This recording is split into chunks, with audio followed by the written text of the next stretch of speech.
এক নম্বরে রয়েছে মুর্শিদাবাদ, যেখানে বহরমপুরে প্রচুর মানুষ ট্রাইব্যুনালে ভিড় করেছেন তাদের নাম তোলার জন্য। 4.5 লক্ষ নাম বাদ গিয়েছে মুর্শিদাবাদে। আর এই ছবি দেখা যাচ্ছে বহরমপুরে, যেখানে ট্রাইব্যুনালে প্রচুর মানুষ ভিড় করেছেন।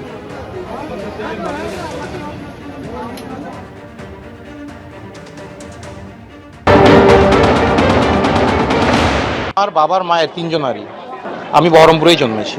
মা বাবার বাড়ি এখানে? মা বাবার বাড়ি মায়ের বাড়ি ছিল পদ্মনাভপুর হরিয়ারপাড়া থানা, বাবার বাড়ি ছিল খিদিরপুর হরিয়ারপাড়া থানা। চাকরি সূত্রে এখানে পদ্মাপল্লী হাউজিংয়ে থাকতো। 2010-এ আমরা বাড়ি করে তালবাগান পাড়ার স্থায়ী বাসিন্দা। এখন 2002-এ তোমাদের তালিকায় 2002-এর তালিকায় বাবা মার নাম ছিল না, চিকিৎসারত ছিল মা, সেই জন্য ভেলোরে ছিল। সেই কারণে বাবা মা দুজনাই ওখানে ছিল, তো সেই জন্য হয়তো নাম উঠেনি।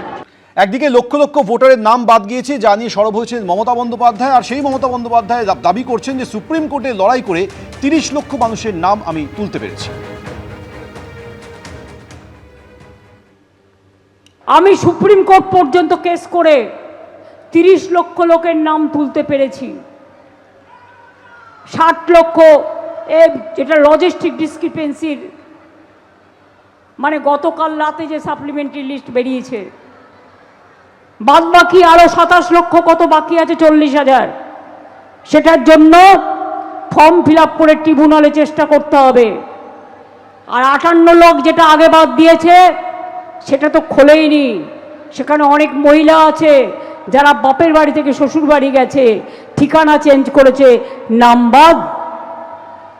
নিজের টাইটেল চেঞ্জ করেছে, হাজব্যান্ডের সাথে নাম বাদ। আপনারা কি জানেন মাদার টেরিজা যিনি নোবেল পুরস্কার পেয়েছিলেন, মিশন অফ চ্যারিটিজ, সেখানকার 300 ভোটও বাদ দিয়ে দিয়েছে। ভারত সেবাশ্রম সংঘের অনেক সাধুর ভোট বাদ, বেলুর মঠে অনেক সাধুর ভোট বাদ। এমনকি অনেক বিচারপতিও লজ্জায় হয়তো বলতে পারিনি, এখন হয়তো তুলেছে কিনা জানি না, কিন্তু তাদের নামও বাদ গিয়েছিল। সুতরাং সাধারণ মানুষের হলে দোষ, কেটে দাও, ছেড়ে দাও। আর যখন বিচারে দেখেন আপনারা আপনাদের নামটাও কেটে দেয়, তখন কিন্তু আমাদেরও মনে হয় যে কত বড় সাহস। সাধারণ মানুষ থেকে বিচারপতি সবার নামই এরা নামের ভুল করেছে এবং নিজেরা নামের ভুল করেছে, আর দোষ চাপাচ্ছে মানুষের ঘাড়ে। নাগরিকরা ভোটার তালিকায় থাকবে, ভারতের নাগরিক যারা নন তারা ভোটার তালিকায় থাকবে না। আমাদের দাবি স্পষ্ট, যদি এর মধ্যেও কেউ বাদ গিয়ে থাকে, যারা ট্রাইব্যুনালে গেছেন তাদের মধ্যেও যারা ভারতের নাগরিক, তাদের নামও ভবিষ্যতে আসবে। নির্বাচন কমিশনের প্রকাশিত তালিকা অনুযায়ী বিচারাধীন থাকা 60,06,675 জন ভোটারের মধ্যে 59,84,512 জনের ক্ষেত্রে ই সাইন হয়ে গিয়েছে। নামের নিষ্পত্তি বাকি রয়েছে 22,163 জন ভোটারের।